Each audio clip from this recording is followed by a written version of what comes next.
ganito mag-move sa ano, sa op. Dito mo ilalagay yan para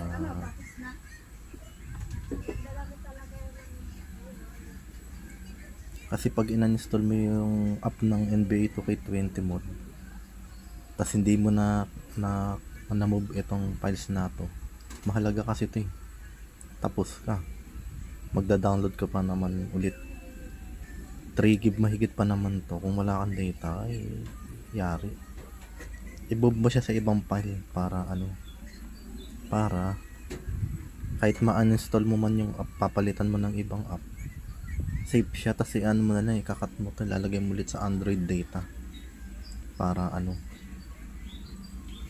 yan, i-install mo na to yung app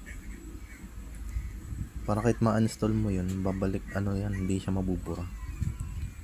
Tas hanapin mo yung na-install mo na app,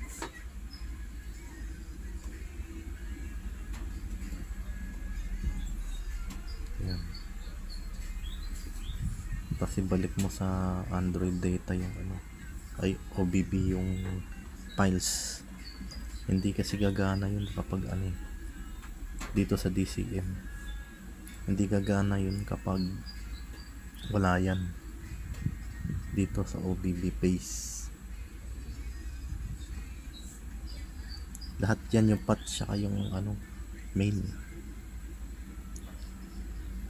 Kung may data naman kayo, may wifi, di download nyo na lang ulit, search nyo na lang ano, NBA 2K20 of version 98 kasi version 98 yung akin.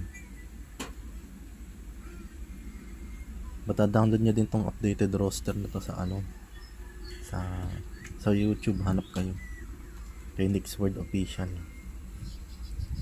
magagandang mods yan. Okay, hanggang sa muli, paalam.